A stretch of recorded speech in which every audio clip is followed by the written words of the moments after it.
ایک ہی سورت کی کچھ آیتیں پڑھنا اس کا کیا حکم ہے؟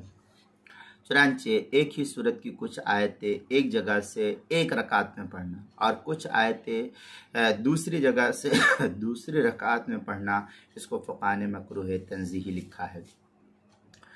ہاں، اگر درمیان میں دو آیتوں سے کم چھوڑا جائے اور اگر دونوں رکعتوں میں ایک ہی صورت سے مسلسل قرات کی ہے، درمیان میں کوئی آیت نہیں چھوڑی یا درمیان میں دو آیت یا اس سے زیادہ چھوڑ دی، تو پھر مکروہ نہیں ہوگا اس صورت میں۔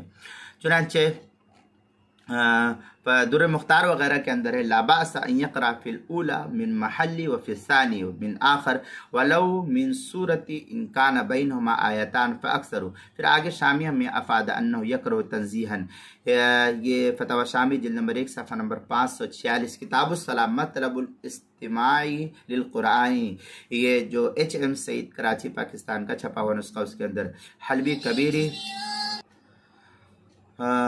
حلبی کبیری صفحہ 493، تتمات فیما یکرہ من القرآن فی الصلاۃ وما لا یکرہ، جو سہیل اکیڈمی لاہور پاکستان کا چھپا ہوا نسخہ اس کے اندر، اور فتاوی تاتار خانیہ جلد نمبر 1 صفحہ نمبر 452، کتاب الصلاۃ الفرائض، جو ادارۃ القرآن کراچی پاکستان کا چھپا ہوا نسخہ اس کے اندر۔ یہ تو ایک صورتحال تھی۔ دوسرے ایک ہے اسی طرح اگر دو صورتیں دو رکعت میں پڑھی جائے اور ان دونوں صورتوں کے درمیان کوئی چھوٹی صورت جن میں 3 آیتیں ہو چھوڑ دی جائے تو مکروہ تنزیہی ہے اس طریقے سے کرنا۔ مثلا کہ پہلی رکعت میں سورۃ التکاثر پڑھی جائے اور دوسری رکعت میں سورہ ہمزہ پڑھی جائے اور درمیان میں سورہ عصر جو 3 آیتوں کی صورت ہے چھوڑ دی، تو ایسا کرنا فقہاء نے اس کو مکروہ قرار دیا ہے۔ چنانچہ اس سلسلے میں در مختار کے اندر ہے وَيَكْرَهُ الْفَصْلُ بِسُورَةٍ قَصِيرَةٍ وَلَا يَكْرَهُ فِي النَّفْلِ شَيْءٌ مِّن ذَلِكَ، کتاب الصلاۃ فصل فی القراءۃ، در مختار کی کتاب الصلاۃ فصل فی القراءۃ جلد نمبر 1 صفحہ نمبر 546 547، جو ایچ ایم سعید کراچی کا چھپا ہوا نسخہ ہے۔